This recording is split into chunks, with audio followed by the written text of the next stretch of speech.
Chapter 15, The Long Night. The Long Night. They reached Marmont with the sunset, the walled town looking small and huddled on the vastness of those plains, grassland becoming farms of wheat and other crops as they closed upon the gates. Jahara observed the change with only a slight displeasure. All had to live in that land, and the wilder plains seemed little more encroached since her last visit there many years before. Their journey had been pleasant enough in the end, everyone shaking off the shadow of that grim discovery with each passing league. Talk and laughter slowly returning to the group, and only Erina still seemed affected by what they had found. Perhaps her previous life had not prepared her for such inevitable horrors, or perhaps she was just not inclined to make the pretense with the rest of them. They arrived just before the gates were to be locked for the night, the town large enough that strangers were commonplace and the guards allowed them entrance with just the few questions and dark looks that were reserved for all mercenaries and other men whose loyalty followed the coin purse.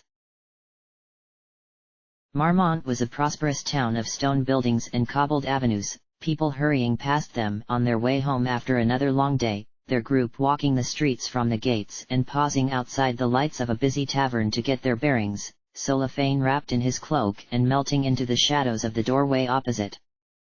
The tavern's front was set far back, the doors on the other side of a covered wooden veranda that stood a few steps above the street, the tables filled with patrons all enjoying a warm ale with the dusk's cool, a no man letting his gaze pass over them as he scanned along the avenue. "We need to find somewhere to stay the night." Jahara nodded. "There used to be an inn." "What about here?" cut in Imoen eagerly. "And they've got stables for the horses." Valigar was giving the bustling terrace a critical frown. "It seems a little," his brow lowered with the word, "lively." "Exactly. Come on." Imoen was already on the first step, his sleeve in hand as she encouraged Valigar to follow, Solafane leaving the shadows as their group turned after them, when a body lurched from the alley behind, falling forward to collide with him. It all happened too fast, the drow's hood fallen back in the scuffle, the old drunk who had staggered into their midst regaining his balance to come face to face with Solafane. His voice echoed with an agonizing volume along that stone street. "Dr. Drow! He's a drow! Get back from me, filthy murderer!"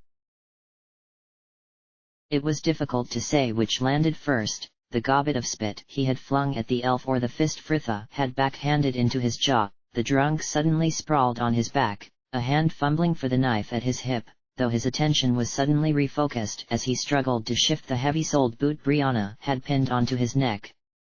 "Not one move!" "What is going on here?" barked a loud voice. A flurry of movement, Solafane bundled behind a wall of bodies as a watch constable and two guards approached from along the avenue behind them. Fritha turned to answer him. "This man spat at me and I took retribution." At their feet, the drunk hastened to offer his own version of events. "No, I never. There was." The rest was lost to a choke as Brianna leaned in her weight. The young constable glanced up to the veranda next to them. "Anyone here see what happened?" Fritha was glaring at them, just daring someone to pipe up and contradict her. The patrons turning slowly back to their drinks, it seemed a desire not to get involved worked both ways. Jahara watched the constable frown. He was young, and had not held the command long by the indifferent attitude of the two men that followed him, the patrons from the tavern discreetly scrutinizing from behind their drinks. This moment could forever set his reputation upon those streets. He turned his attention back to Fritha. "Your name please, miss." Jahara knew what came next. "I understand the need to keep order, but is this really necessary?" "I am afraid so, madam. Brawling is not tolerated within the town walls, the penalty is a fine and a night in cells. I'll have to take you in, miss." No. She did nothing, cried Minsk, Imoen nodding in vehement agreement. Yeah. He started it. The lad swallowed, a mere glance to those apathetic men behind betraying his nerves. I understand, miss, but the law is the law. Fritha gave a weary laugh. He sounds like you, a no-man. It's all right, she continued, letting her bag drop from her shoulder to place the strap into Minsk's waiting hands, her sword unbuckled and offered over to Imoen a moment later. I'll come quietly. And the name is Freya, Freya of Bergost. She glanced to them. You lot come and pay my fines in the morning. And where are we going to stay? Cried Imoen after her. Why not here? Offered Athik with a laugh. I think we've made what impression we need to. Athik is right, nodded Jahara, already half-turned to follow as Fritha moved off with the guards. Go and get rooms. I will rejoin you all shortly.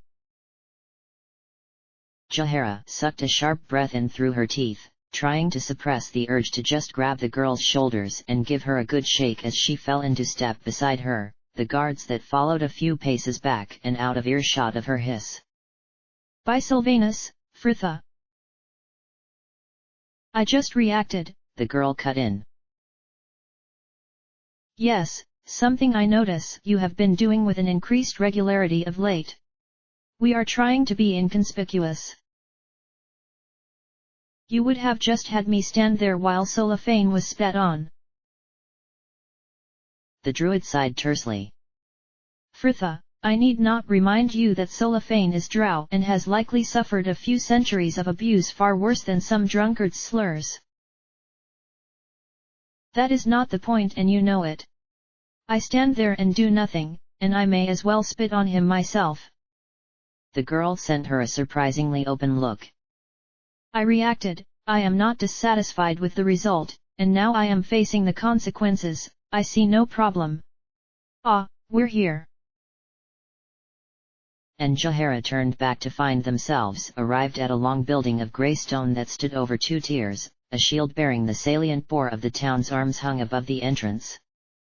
The constable ushered them officiously through and into the room beyond, a large square space with a single iron door leading from it, presumably to the cells.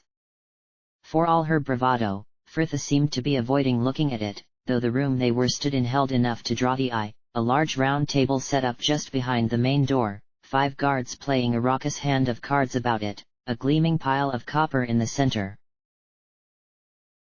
Well now, came a broad, friendly voice, and Jahara glanced back to see a tall man unfolding himself from behind a paper-stacked desk that had been pushed back into the corner to make room for the game table. He was dark-skinned and black-haired in usual Tethiran coloring, likely past his 40th winter and growing thick about the middle, a contrast to the dark hair thinning on his crown, his face bearing the lines from years of laughter and a few too many late nights on the ale. He was eyeing their arrival with an air of mild exasperation that seemed directed at his eager young constable, and Jahara considered the captain looked to be the sort of man who approached life with the simple aim to get through each day with the least amount of trouble, and who likely saw every arrest as just more paperwork. What you got here then, Gaffred? The lad sprang to a salute that looked incongruous in his surroundings. Captain, one Freya of Bergost, arrested outside the Ferryman's Rest Tavern for brawling. The captain's bushy eyebrows darted an inch up his lined forehead. Brawling? A nice little thing like you.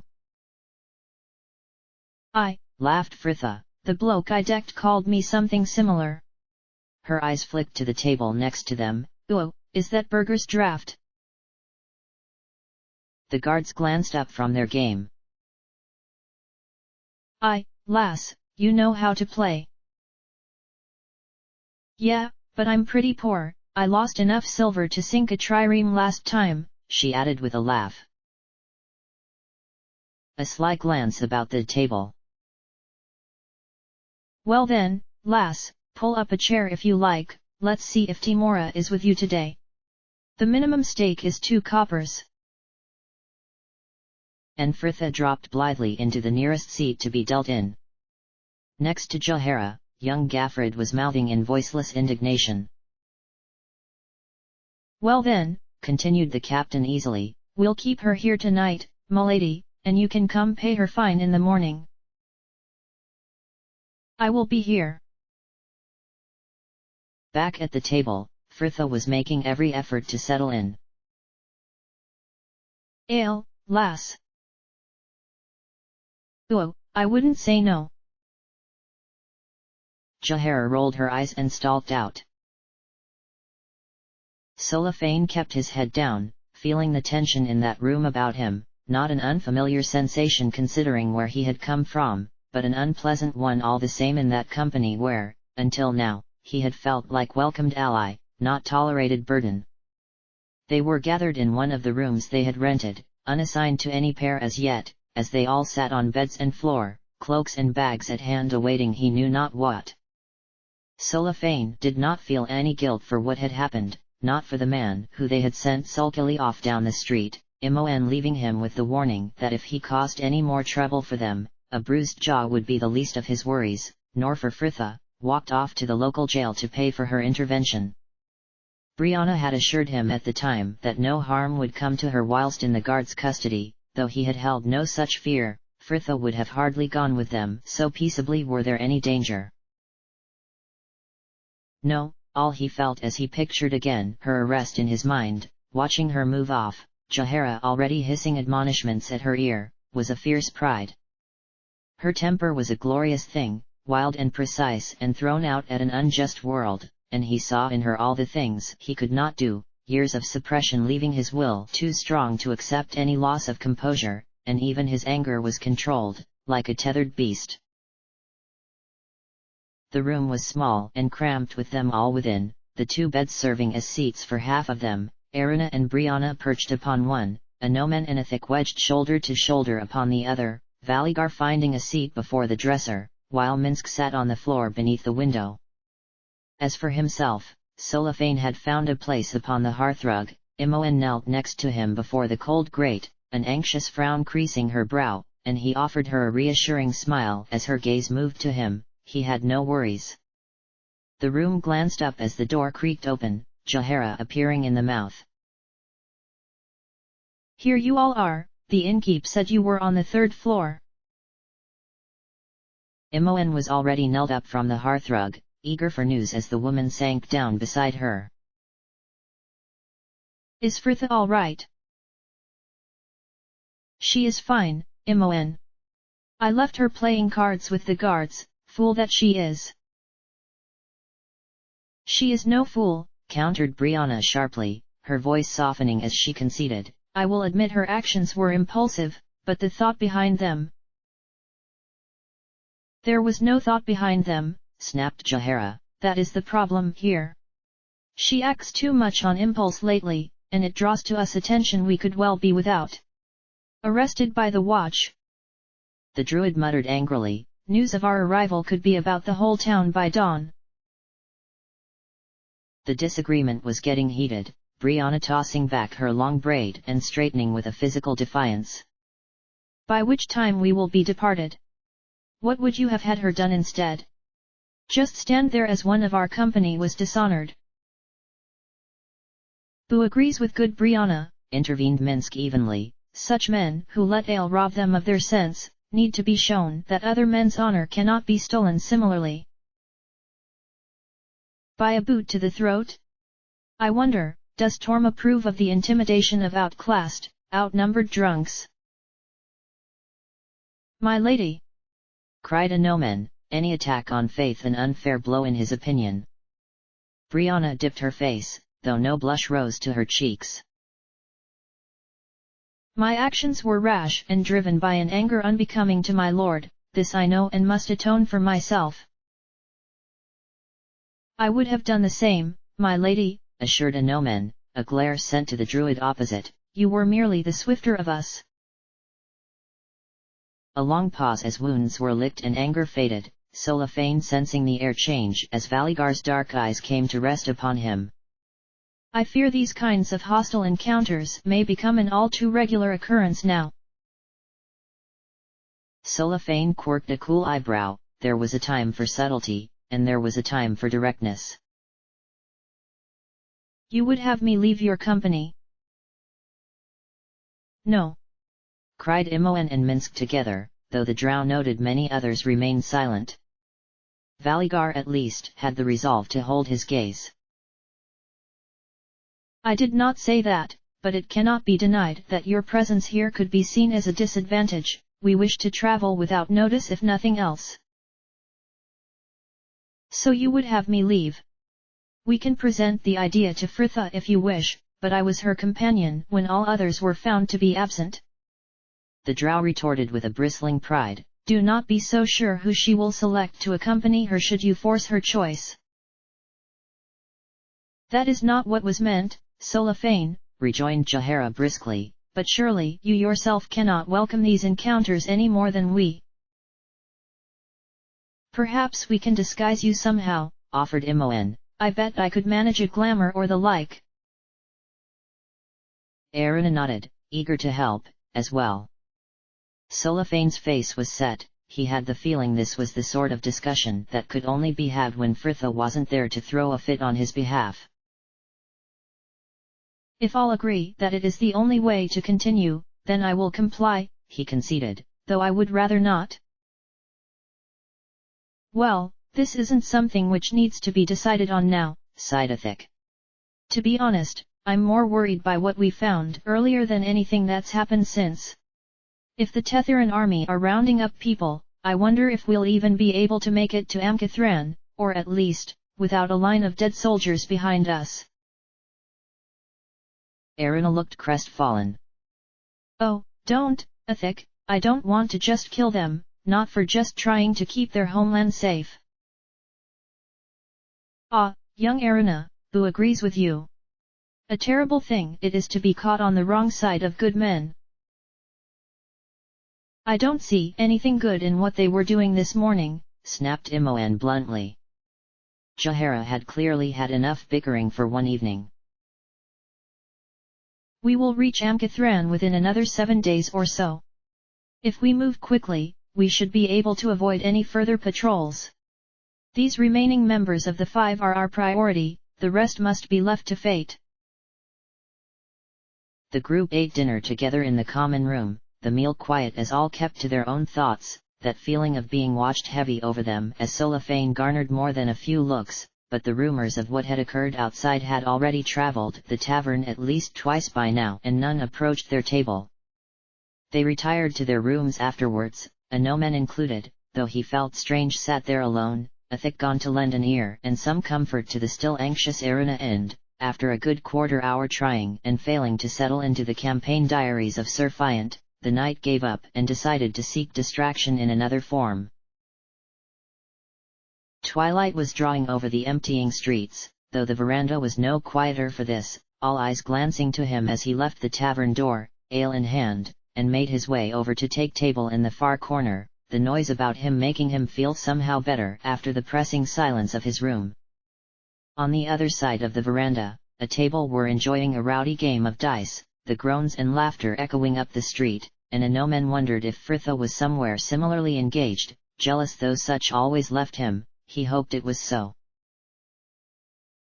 Ah, Anomen, came that voice and he turned to see Brianna stood before his table, free of her armor and dark hair loose, long fingers clutched about a cup. You came out here, as well, for some, well, peace does not seem the right word, she conceded, as noisy laughter exploded from the table behind them.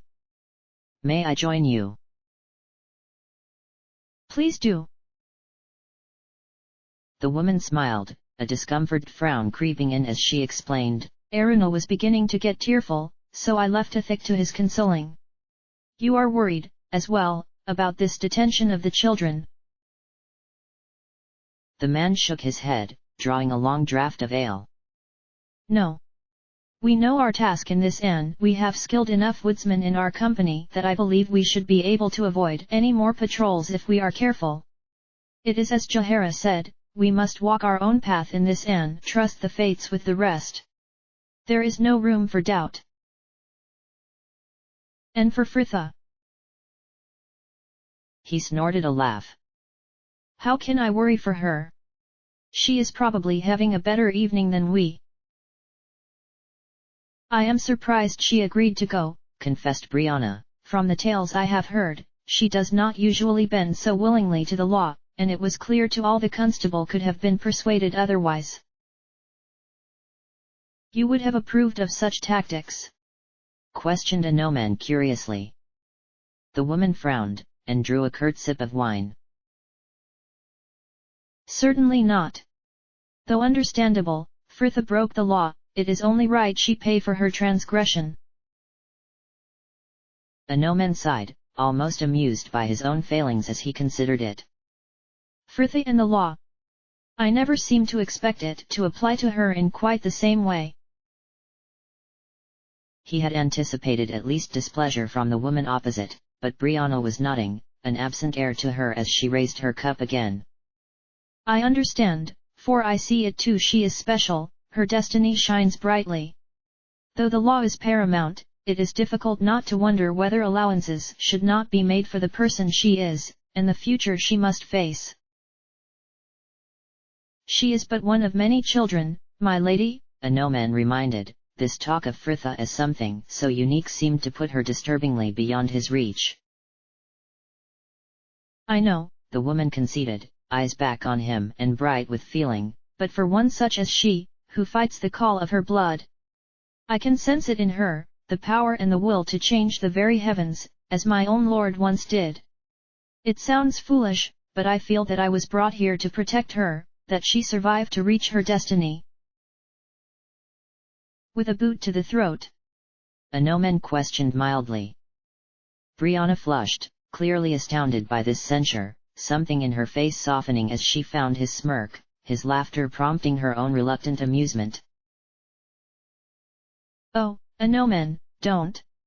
I should not laugh, my temper is awful. The man just smiled, reaching again for his ale.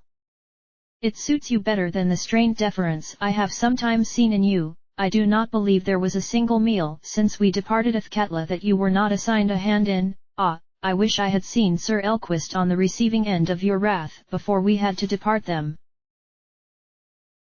Brianna was watching him, her eyes suddenly narrowed, calculating, reassessing. You are not as I would have expected of a Helmite. Well, you are hardly the usual follower of Torm, he accused just as genially. The woman barked another laugh. What a pair we are, what it is? She questioned at his grave look, the woman turning to see what had so caught him, and the pair watched unseen as Jahara tipped up her hood, slipping disregarded through the bustling tables to step down into the darkened street. Is there some problem? Pressed Brianna. A Noman shook his head.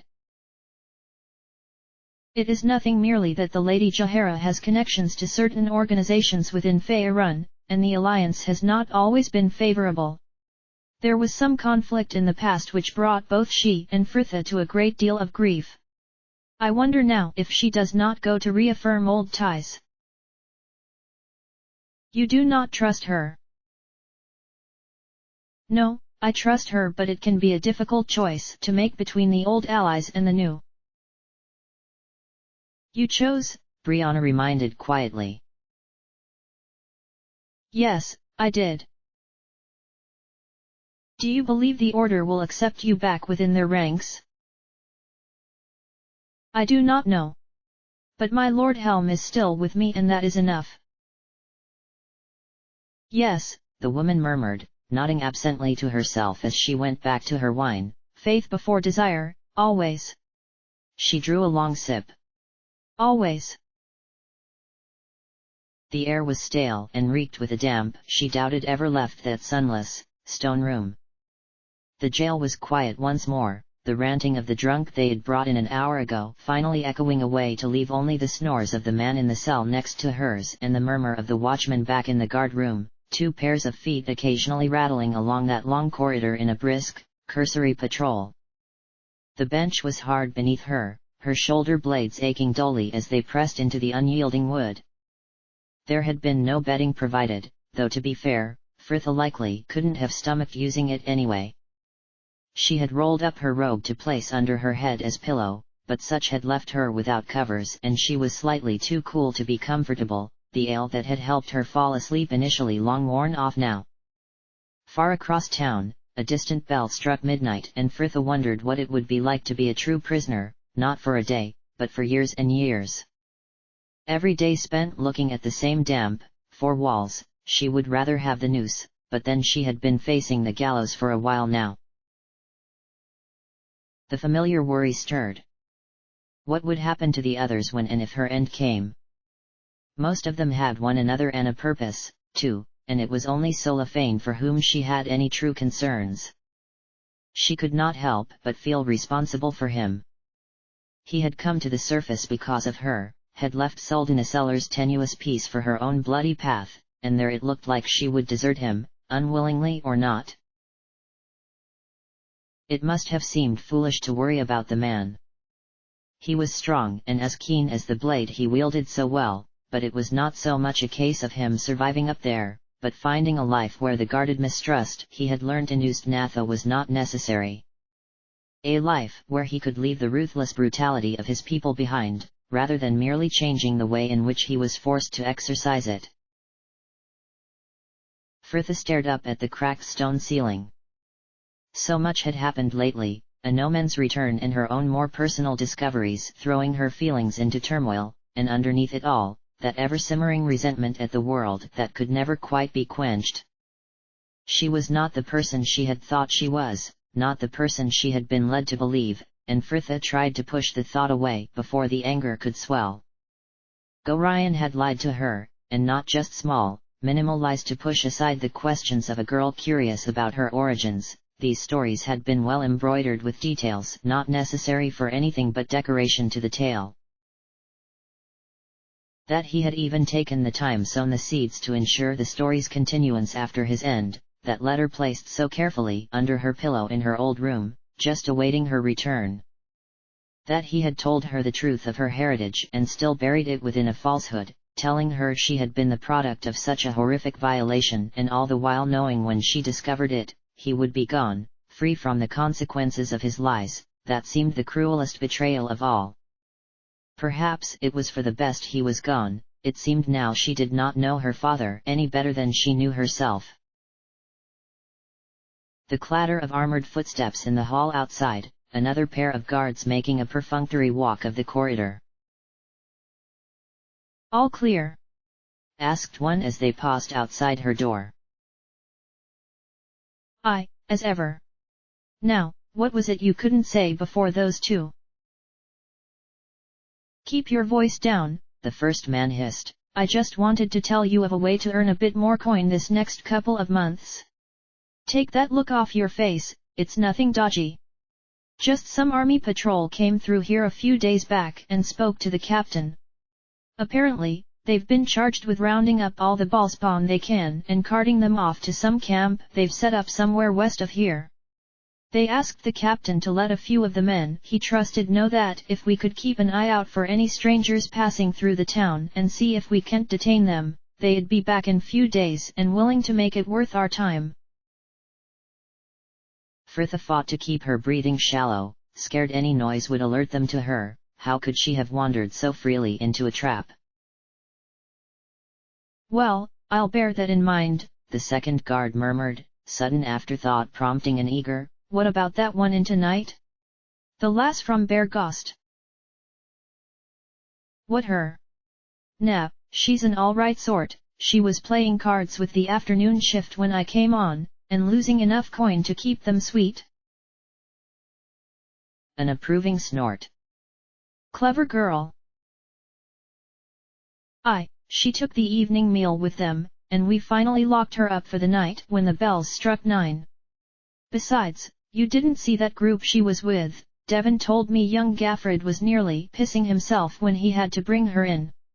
Hells, I wouldn't tell anyone even if I thought she was a ballspawn." Laughter, the sound of it fading with the footsteps as the guards moved on. Fritha felt her heart calm, at last, eyes starting blankly up at the dark ceiling. A prison for the children. She had known such a place existed ever since she had watched with growing fury those soldiers dragging people from the caravan to take there, but now they were rounding up the Balspan and, if that morning's grim discovery was anything to go by, the children's survival took second place to their retrieval. Fritha could have almost laughed. Ilasira and Yagashura were already dead, and she knew she would likely have no choice but to kill remaining members of this five to prevent them murdering the children and resurrecting Bal.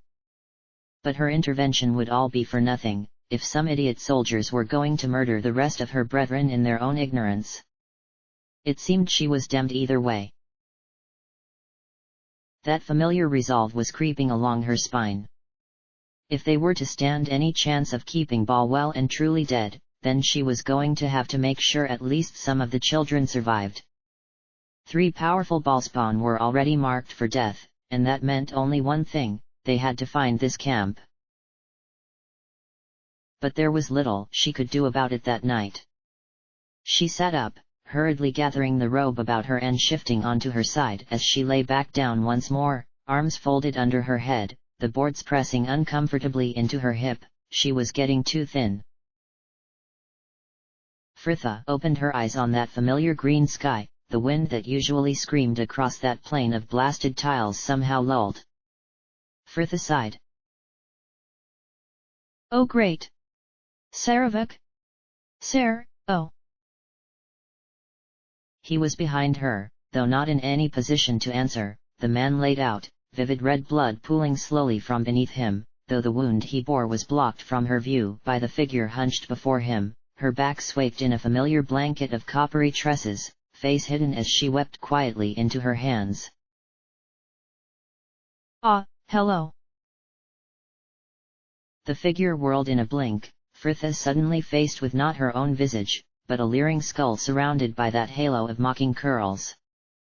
She lashed out with a choked cry, her hand passing unhindered through it, the creature falling to pool on the tiled floor, just a crumpled pile of clothes.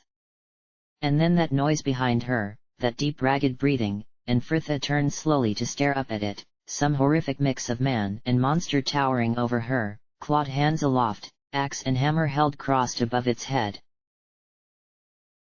You are mine!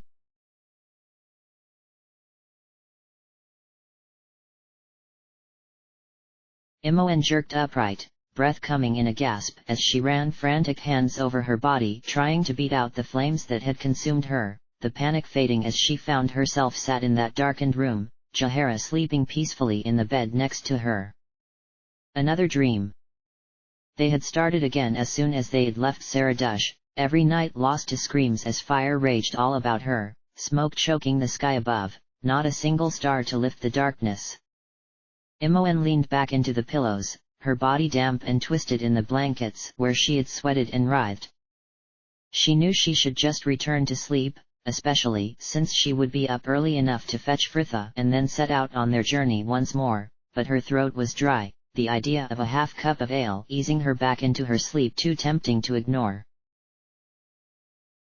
What she slept in was only underwear away from what she wore every day, and Imoen saw no need to change, the old tunic and trousers looking even more faded and threadbare in the dim lamps of the common room. Hardly anyone was about, the room empty barring a table in the back where 2 old travelers were stooped over their drinks, cloaks over chairs and bags stashed beneath, the pair enjoying an ale before they retired to their rooms.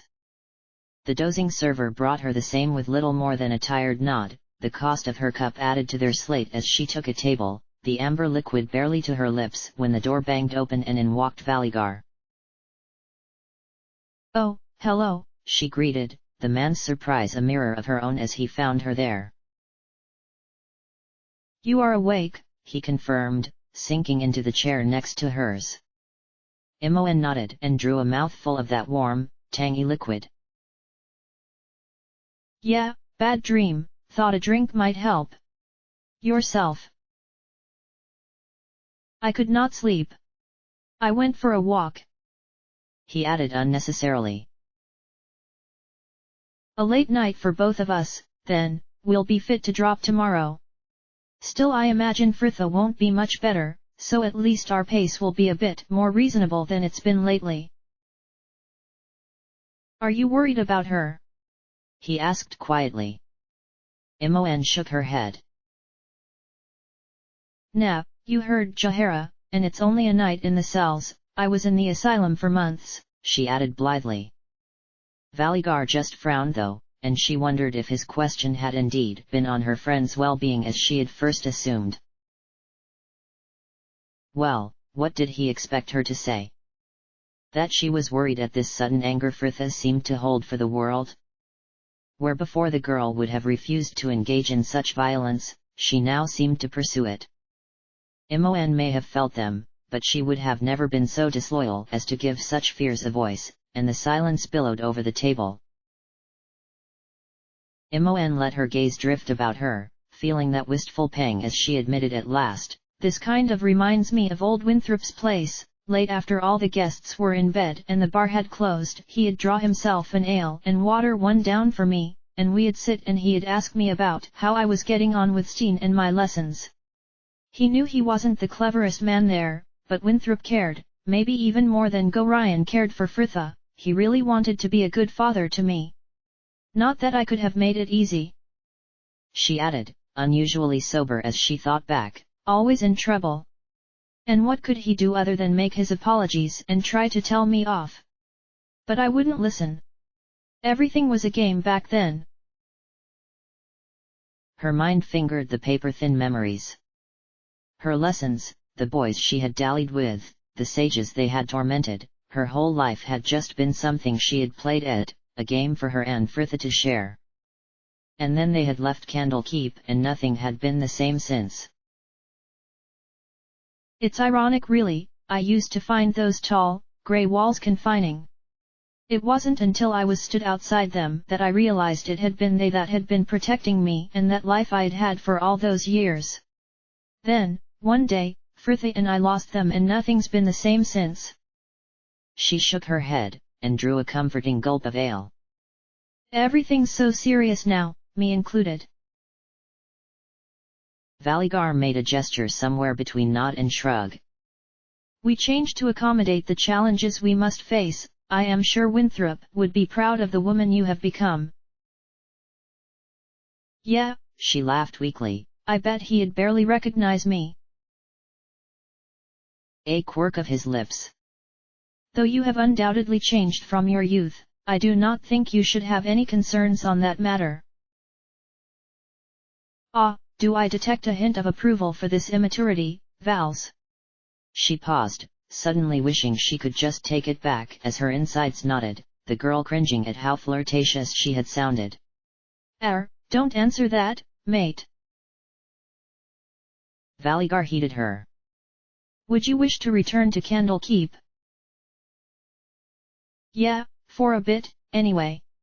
Winthrop wasn't there when we made our visit before the summer, he had gone to Bergost for supplies.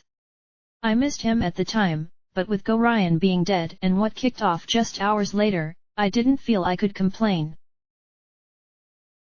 "Very sensible of you," he complimented mildly.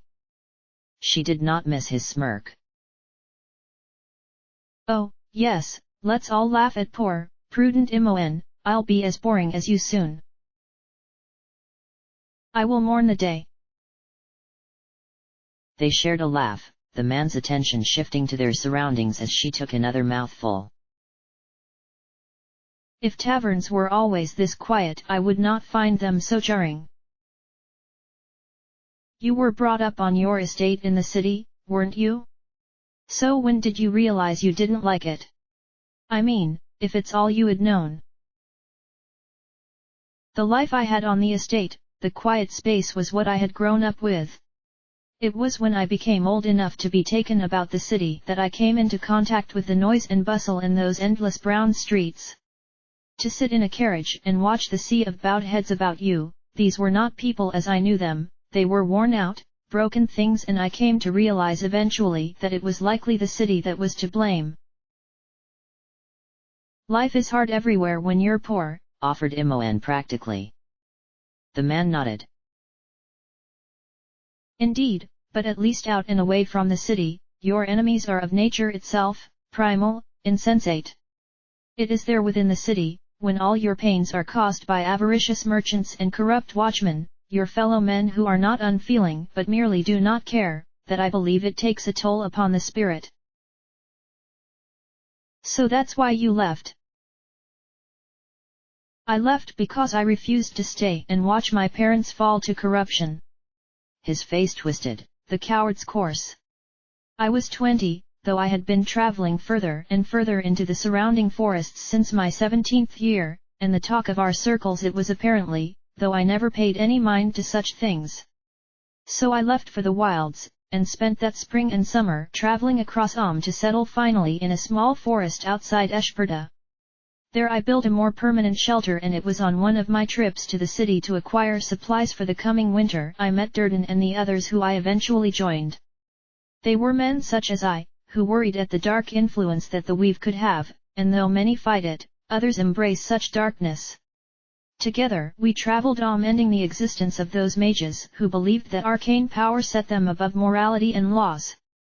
And there I remained for those 4 years, only returning to my home again when I heard of my father's passing. He trailed off. Imoen knew what had occurred then, the silence heavy with regret. And then? She questioned. And then, I returned to Eshperda, and continued with my life, my estate left in the hands of the seneschal, Nentat, and forever could it have remained so had not our group met its end almost 2 years ago now. We had never been a static group, people joining and leaving as the cause compelled them, but at our heart the same 6 stood always, Durden, Melfor, Sangita, Arvind, myself and... She did not miss the bob of his throat, Suna. Suna, she was important to you. It was not a question. Yes, he said simply. You loved her. I did. But she died along with that life when we were lured to a trap within the Troll Mountains. I returned to my estate, found Lavik's diary, and the rest of this tale you likely know from the others here. Imoen nodded slowly, trying to picture the girl behind her eyes, dark or fair. Tall? Short? Did she laugh, or had she been grave just like her love? What was she like? But the man shook his head. It does not matter. She is gone now, along with the others, and that chapter of my life is closed. We can only move forward. Imoen did not fail to hear the echo of her own words, and she felt suddenly tired, of that tavern and his distance both, the girl draining her cup to set it between them. Yeah. Well, I think I'm going to move forward back to bed. Good night. She did not even manage to rise before her name halted her, the man looking uncomfortable as he stared down at her empty cup. Imoen, you were correct before, what you said in Saradush. Though I do not see how it could possibly benefit either of us, I do have feelings for you outside of my concerns for your growing powers. For a moment, Imoen was struck with the unfamiliar sensation of being speechless. Oh. Right. Well, She sighed crossly, you're going to have to help me out here, Vals, 'cause you don't sound so thrilled about it, and I don't know if I should be saying, oh, good, or don't fret, it'll pass, or at least I was right, or whatever. He glanced to her with a weak half-smile. I don't know myself. Imoen frowned and made to rise. Right. Well, be sure to let me know if you manage to work it out. His voice halted her again. Imoen, I enjoy your company. She rolled her eyes. Steady on there, these declarations of passions unrestrained make the whole thing seem ridiculous. Valigar sighed, terse and seemingly frustrated by his lack of eloquence. I like you, Imoen. Though I have my reservations and cannot predict what the future will hold, I would like for us to face it together.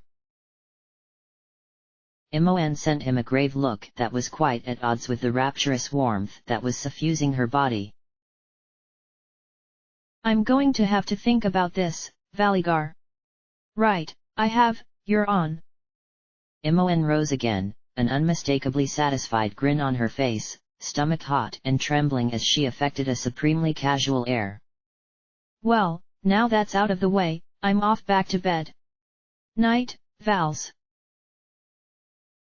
She turned to leave, barely a step from the table when she whipped back to catch him with a glancing kiss high on that dark smooth cheek. Imoen didn't look back as she headed for the stairs, but she knew he was smiling. End of chapter.